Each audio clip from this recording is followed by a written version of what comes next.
Awesome. Hello, everyone. Happy Thursday. And today I am here for our Live with the Realtors series. Starting again, this is the third one this week. And we're super excited to have a special guest from another area in the country. Jessica Woodbeck is from the Metro Detroit area in Michigan. So thank you so much for being here. Thank you. I'm excited to be here. Yeah. I think I'm in New Hampshire today. That's the way I'm going to feel. Perfect. Well, we'll definitely have to have you eventually. Yes, that would be lovely. Yeah, so we were just talking about our area, but I wanted to save this is all to hear about where you are, what your market's like, the community is like, and we'll then segue into COVID-19 and how things have changed or not for you. So let's start off with hearing more about yourself and your business over in Michigan.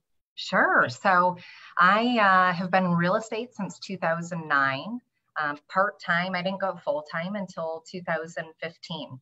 And I joined with Keller Williams. My husband joined me at that time, and we both retired from our corporate careers and went full-blown team building in 2016. So it's been a very fast 4 years of failing forward and getting it right. And today we have a 15-person organization, multiple employees. I ran a brokerage in between there for a couple of years for KW and had 250 agents. So all things real estate, we love it. We've got a title company, mortgage company, and we are just navigating through this like everyone else, doing our best day by day. Yeah, that's awesome. Now tell us more about your area. Tell us about, the average price point and what you get, for certain types of homes in your area. What does it look like, what you're selling? So our sweet spot in the Metro Detroit area is really the 200 to about 350. Our team average price point is in the 280s right now. But to be honest, here in Metro, that is high. That's not usual. Most teams of my size are in the 150, 180K price point. Okay, so you're having lots more units to get to that volume. More. Yeah, hundreds. So tell us, what did your stats look like? You're the Woodbeck team, and you mentioned how many you have there. What did your stats look like last year? Yeah, we sold, last year we sold almost 190 units, about 30 million, and that was a rebuilding year. So we've burnt down our company 3 times. We're on 3.0 now. We're very culture-driven, my husband and I, very culture-driven people. Our mission is to help people and help them find their highest potential in their personal life and professional. And so through business, sometimes you just falter, right? Sometimes all of a sudden you're steering more towards money and transactions, and that's just not how we're built. That's not why we did this. So every time we go that route, we have to really reevaluate where we're going and why. So this year, our trajectory will absolutely hit 60 million. Awesome. We're doing well. Yeah. That's awesome. Now, that was your trajectory and still is. So tell us now, COVID-19 before and after, what did it look like in Michigan and particularly in your area from the governor and from a team leader standpoint? When COVID hit? Yes. Yeah. Yeah, that was, I'm sure just like everybody else, it was such a shocking moment in time when you saw it coming and migrating from California and New York and just seeing the writing on the wall. Our company actually pivoted a week before our governor shut down our state. And Michigan is one of the most tightly limited and shut down states out of the entire country. We have very high count of people that were affected by this virus. So she shut us down completely. We've been non-essential until the 7th of this month. So we just opened back up about a week ago. Yeah. So it was a long couple of months there. And it's been a full 7 days now. So it's the 14th and we are slammed. Just as anyone would anticipate, supply and demand was pent up. And now that we're on the other side of that, we of course have a ton more buyers than we do sellers. However, inventory is steadily picking up day by day. We went from, let's call it 400 homes on the market in our area, of course, when the 7th hit. And by 24 hours later, it had 10x. So it was a ton of supply that was kind of going, I'm not ready yet, but when everyone can physically get back out there, I'll give it a go. Right. So really it maybe paused as far as you couldn't do the certain business that you did every day for a little bit.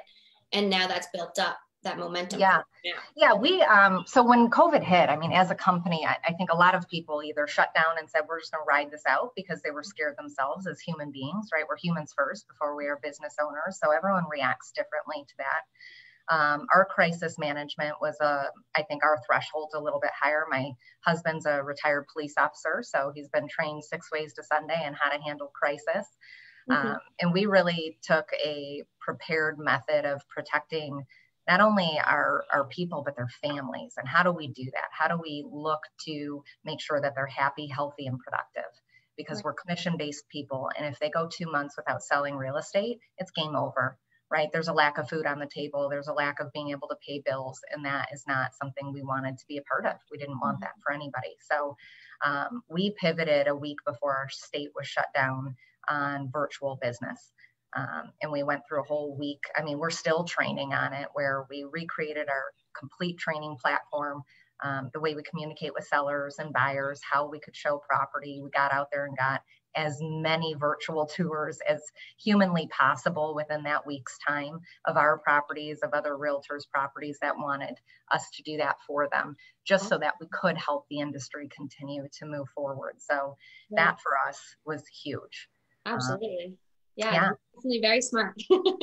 Yeah. I mean, you got to do what you can do. And we were absolutely blessed that we have a digital media specialist on hand. And so we had the staff to be able to get out there and do it, where a lot of solo agents don't have that. Right. So we were in a bit of a different position, which was awesome. Yeah. And April was in our company history, one of our best Aprils we've ever had. Really? So, amazing. Yeah. It was, I think that's a good proven, what we did worked, and that's a wonderful thing, because you never know. No one had a crystal ball when this started. You just do the best you can. Right. Now, did you see before and now, are things in your market going over ask? Are they close to ask? Or what is the days on market, and how does that all tie together now?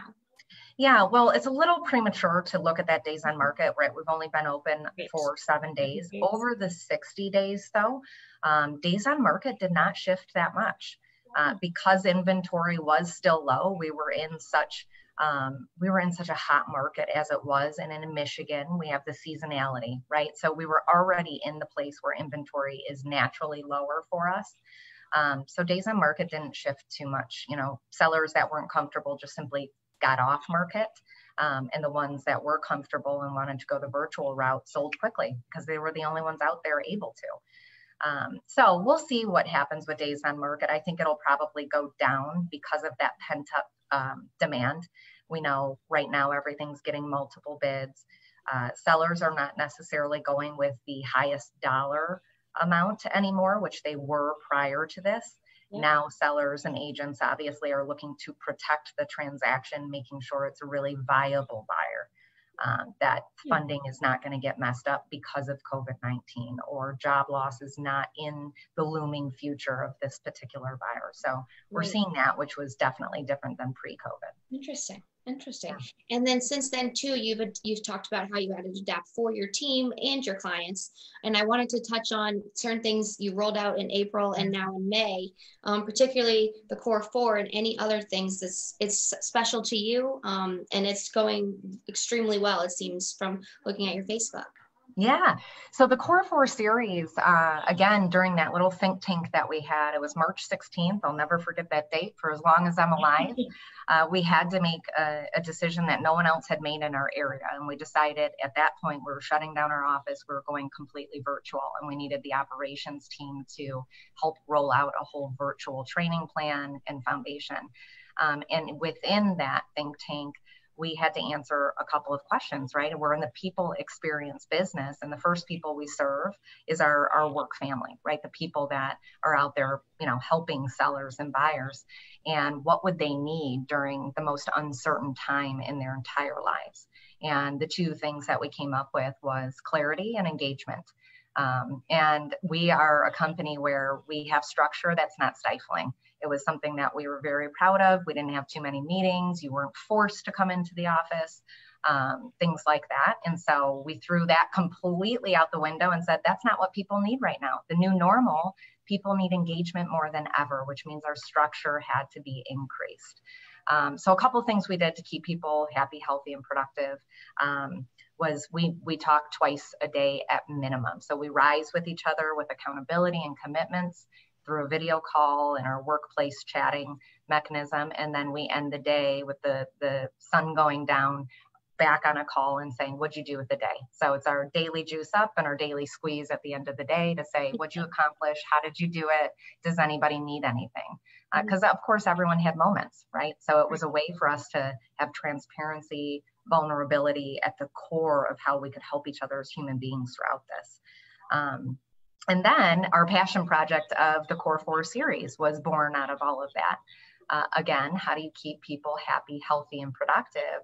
The Core 4 series was a big piece of, how do we bring a taste of what keeps people in alignment, keeps people in routines and productive into the home of isolation, right? And getting that engagement and community right into their home, because we knew that would affect a lot of the mental health of folks, not only our internal people, but obviously the entire community. And so we did Core 4, which is protecting your Core 4 properties as a human being, which is body, being, balance, and business. And we said, all right, we're going to take that and put a real estate overlay on it. And how do we approach each of those categories and give back to the community and give back to our people so that they had a purpose during this period, right? Because when you're scared and when you have so much unknown at all times, we knew the news was going to ambush with fear-based messaging. How do you keep people focused on a purpose? Because you kind of lose sight of what is it am I supposed to do when you're stripped of everything you usually do. Now what? And this Core 4 series gave them that. It gave them something to talk to potential clients and community about, because it was a lot of business to business relationship. So we brought the gym into your living room. We have yoga instructors coming in. We have personal trainers coming in. Fitness owners of places around town coming in. And then we would, of course, give a gift card or a training session back to the community, whoever participated in the live community series. And then we did that for each. That was the body category. We did the business category, was industry leaders all over the world.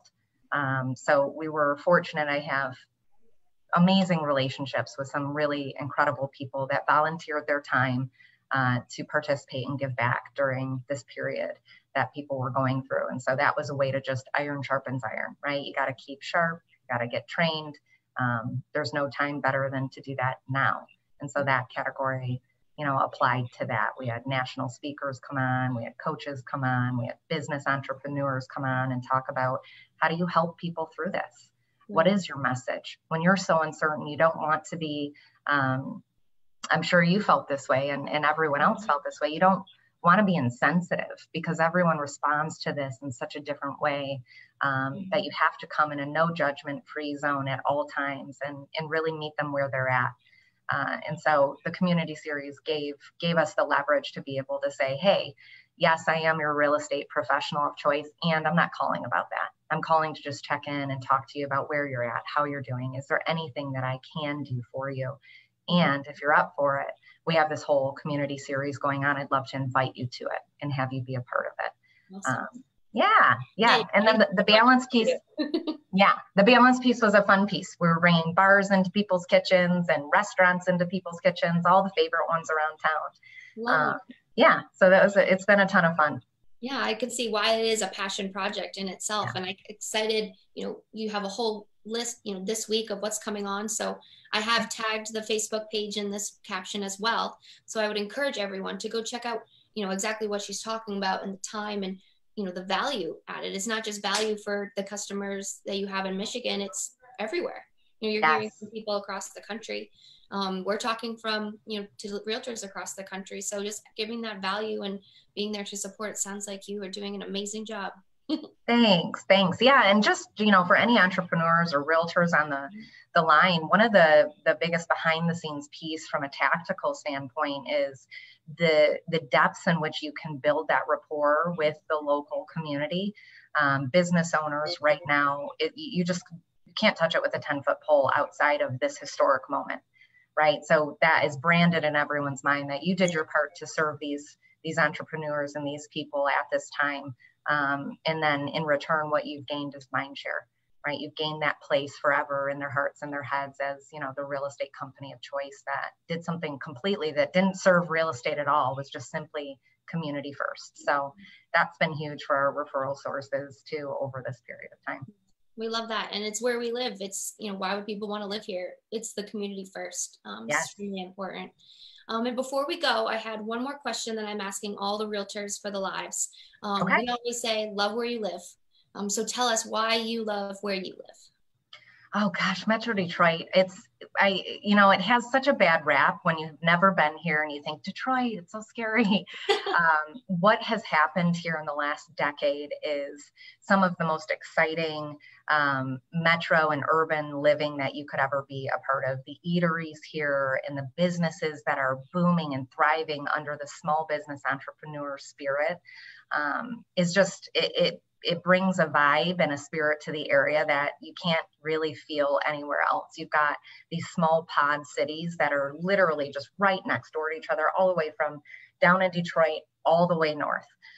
So you can get, you know, any feel you want. You're young and vibrant. You're usually spending a lot of time in Detroit right now. Well, not right now, but in normal circumstances, going to all the bars and the restaurants and the festivals that are just everywhere. And every city moving on up as you go north is very similar, just smaller. So there's something here for everybody. And I think that's what's really nice about it. You don't have to drive, you know, an hour to get to the next place. It's all within 10 minutes. You can live in one city and still get the goodness and the feels of, you know, the city right next to it. So that's awesome. A lot of people come here for that. A lot of job opportunities too.